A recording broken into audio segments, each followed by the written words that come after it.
Au menu de ton Automoto Express ce 21 février, une profonde mise à jour pour la Dacia Spring, le Parlement européen veut mettre fin au permis de conduire à vie, 325 chevaux pour la nouvelle Cupra Born VZ, des Volkswagen réservés à la Chine vendus en Europe, Hennessy Performance veut dépasser les 500 km/h et les engager pour les 24 heures du Mans 2024. Automoto Express, c'est parti!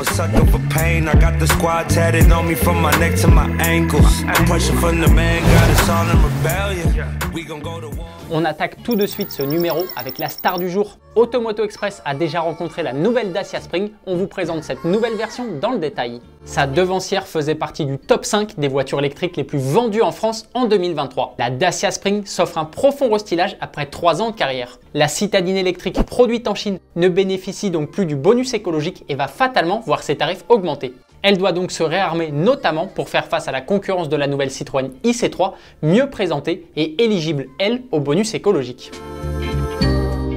Et pour faire face, la nouvelle Spring adopte les codes du nouveau Duster avec ce nouveau bandeau qui abrite la nouvelle signature lumineuse en forme de Y. Le tout donne un air plus carré à la Spring, plus robuste. Pour mieux comparer, voici à gauche l'ancienne Dacia Spring, à droite la nouvelle. Le détail pratique sur la nouvelle Spring, c'est ça. Cette zone stickers sur le pare-choc avant, plus facile à remplacer en cas de choc.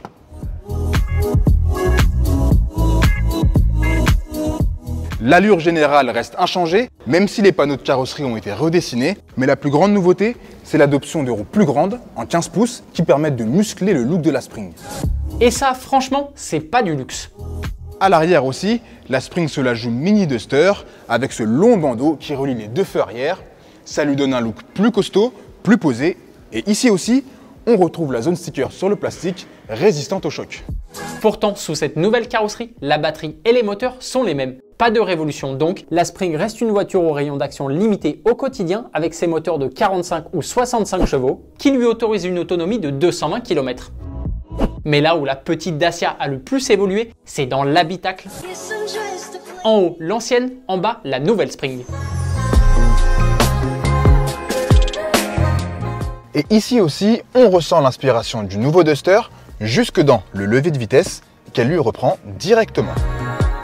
Le dessin est plus carré qu'avant, ce qui donne là encore une impression de robustesse. La qualité perçue est en progrès, tant mieux, c'était vraiment nécessaire.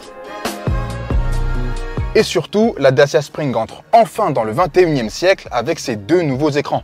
Un premier de 7 pouces situé sous les yeux du conducteur qui regroupe toutes les informations liées à la conduite et un deuxième de 10 pouces situé sur la planche de bord. Ils sont plus lisibles, plus réactifs qu'auparavant. Bref, on a enfin le niveau de connectivité qu'on retrouve chez la concurrence. À l'arrière, pas de surprise, l'espace aux jambes et à la tête reste plutôt limité, mais correct pour le segment. Le coffre en revanche est plutôt logeable, avec 308 litres, il offre presque 100 litres de plus qu'une Twingo par exemple. La Dacia Spring a donc fait d'indispensables progrès sur sa présentation pour mieux faire passer l'addition qui devrait augmenter d'environ 5 000 € par rapport au prix de l'ancien modèle bonus déduit. Elle devrait rester sous la barre des 20 000 €.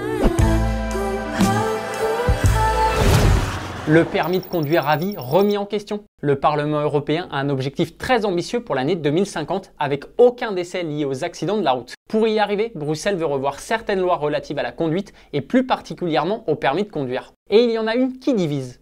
Si cette loi est votée la semaine prochaine, une visite médicale sera obligatoire pour obtenir le précieux sésame.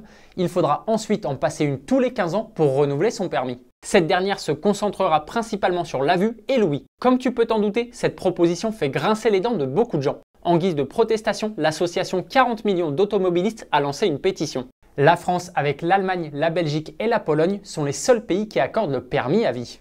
En Italie et au Portugal, les pays les plus restrictifs, une visite médicale est obligatoire dès l'âge de 50 ans. C'est forcément le sujet de la question du jour. Es-tu favorable à l'instauration d'une visite médicale tous les 15 ans? Dis-nous tout dans les commentaires.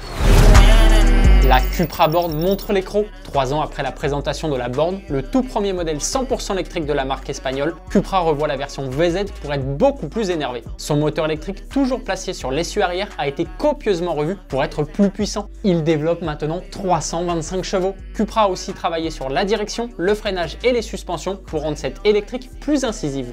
Elle peut foncer à 200 km/h contre 160 actuellement.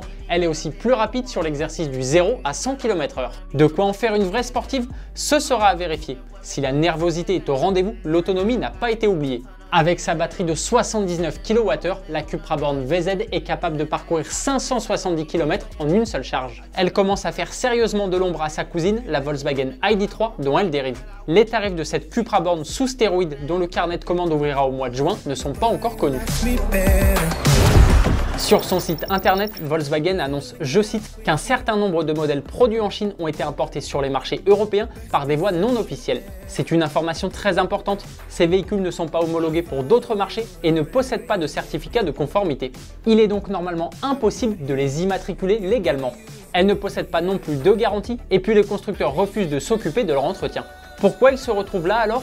Les prix des véhicules produits en Chine pour la Chine seraient 2 fois moins élevés qu'en Europe. Les escrocs peuvent donc faire une belle plus-value. On ne sait pas exactement le nombre ni les modèles concernés, mais il y a quelques mois, un concessionnaire allemand avait acheté 22 Volkswagen ID.6 pour les commercialiser en Allemagne. Volkswagen avait saisi la justice et avait demandé la destruction de ces autos. Les 500 km/h dans le viseur. Le 14 février 2014, il y a presque 10 ans jour pour jour donc, la Venom GT de Hennessy Performance devenait la voiture la plus rapide du monde en dépassant les 435 km/h. Elle a depuis été battue par la Koenigsegg Agera RS et la Bugatti Chiron Supersport 300+, mais le petit constructeur se dit prêt à récupérer sa couronne. Pour ça, il ne faudra pas chômer, puisqu'il faudra dépasser les 490 km/h de l'hypercar française. Hennessy Performance est plutôt confiant grâce à son arme, la Venom F5. Ce monstre est propulsé par un V8 biturbo qui délivre pas moins de 1842 chevaux. Elle est théoriquement capable de foncer à près de 530 km/h, mais l'objectif d'Hennessy est d'être le premier constructeur à dépasser la barre symbolique des 500 km/h. Pour y arriver, la marque américaine a recruté l'ingénieur en chef qui a développé la Mercedes AMG One et le pilote David Donohue. Ce ne sont pas les seuls à viser ce record. Koenigsegg, avec la Jesko Absolute, a déclaré il y a peu vouloir tenter de battre le record de Bugatti cette année. La liste des engagés pour le Mans 2024, le 15 juin prochain, sur le coup des 16 h, 62 pilotes franchiront la ligne de départ du circuit des 24 heures du Mans pour lancer la 91e édition de la plus grande course au monde. Et le spectacle sera assurément au rendez-vous pour notre plus grand bonheur. Dans la catégorie Reine Hypercar, 9 constructeurs vont se battre pour la victoire.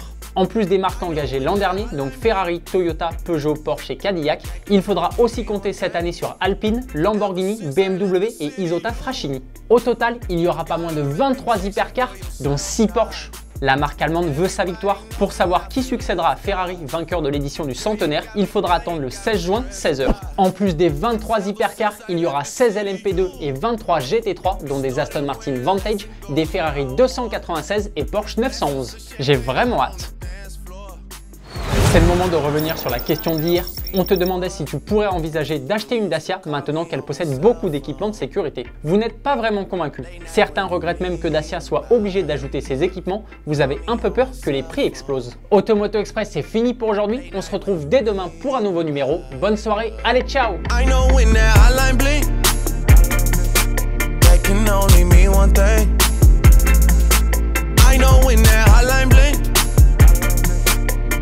Only mean one thing.